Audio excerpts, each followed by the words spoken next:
Perkenalkan, nama saya Fredika Delnovita dengan NIM 222111048 dari kelas HES 6J yang akan menjawab soal UTS mata kuliah Hukum Penanaman Modal.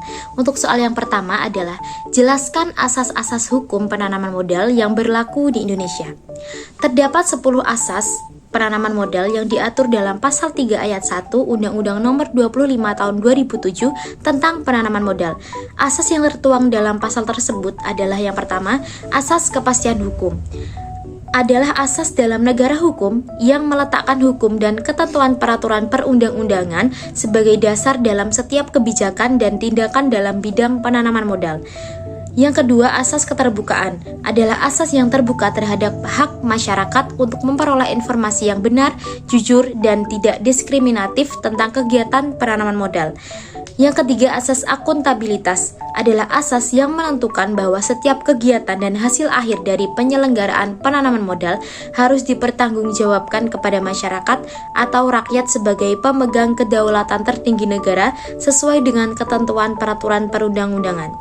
Yang keempat, asas perlakuan yang sama dan tidak membedakan asal negara adalah asas perlakuan pelayanan non-diskriminasi berdasarkan ketentuan peraturan perundang-undangan baik antara penanam modal dalam negeri dan penanam modal asing maupun antara penanam modal dari satu negara asing dan penanam modal dari negara asing lainnya.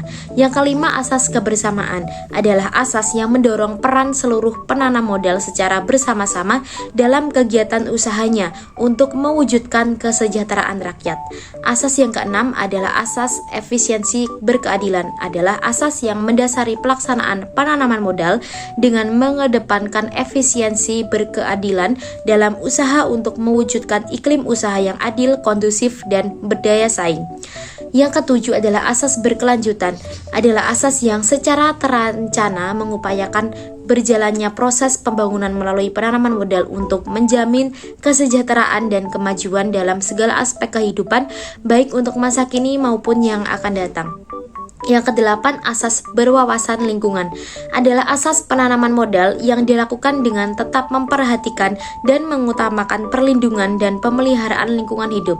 Yang kesembilan, asas kemandirian adalah asas penanaman modal yang dilakukan dengan tetap mengedepankan potensi bangsa dan negara dengan tidak menutup diri pada masuknya modal asing demi terwujudnya pertumbuhan ekonomi. Dan asas yang ke-10 adalah asas keseimbangan kemajuan dan kesatuan ekonomi nasional, adalah asas yang berupaya menjaga keseimbangan kemajuan ekonomi wilayah dalam kesatuan ekonomi nasional. Untuk soal yang kedua, yaitu keberadaan hukum penanaman modal di Indonesia dipengaruhi beberapa faktor, jelaskan dan apa akibatnya bagi Indonesia. Untuk jawabannya, keberadaan hukum penanaman modal di Indonesia dipengaruhi oleh beberapa faktor, diantaranya adalah globalisasi dan persaingan ekonomi internasional, kebijakan pemerintah dan stabilitas politik, kebutuhan pembangunan infrastruktur dan ekonomi, perlindungan dan kepastian hukum, aspek sosial dan lingkungan. Dampaknya bagi Indonesia bisa positif seperti pertumbuhan ekonomi, penciptaan lapangan kerja, dan pembangunan infrastruktur, dan dapat diwaspadai dampak negatifnya seperti kerusakan lingkungan dan ketergantungan pada investasi asing. Maka dari itu penting bagi pemerintah untuk dapat memperbaiki regulasi dan kebijakan penanaman modal agar dapat memaksimalkan manfaat dan meminimalkan resiko yang mungkin terjadi. Untuk soal yang ketiga, berdasarkan UU Nomor 25 Tahun 2007 tentang penanaman modal, terdapat beberapa macam penanaman modal. Apakah terdapat persamaan? Jelaskan. Nah, jenis penanaman modal berdasarkan UU Nomor 25 Tahun 2007 diantaranya itu terdapat 3, yaitu penanaman modal dalam negeri (PMDN), penanaman modal yang dilakukan oleh investor domestik dalam negeri. Yang kedua, penanaman modal asing (PMA), yaitu penanaman modal yang dilakukan oleh investor asing dalam negeri. Dan yang ketiga itu penanaman modal gabungan, di mana penanaman modal yang dilakukan oleh investor domestik dan asing secara bersama-sama. Persamaan dari jenis di atas adalah yang pertama, tujuan semua jenis penanaman modal memiliki tujuan yang sama, yaitu untuk meningkatkan pertumbuhan ekonomi dan kesejahteraan masyarakat. Persamaan yang kedua itu prinsip. Semua jenis penanaman modal harus mematuhi prinsip-prinsip yang sama seperti prinsip keadilan, kesetaraan, dan kesamaan.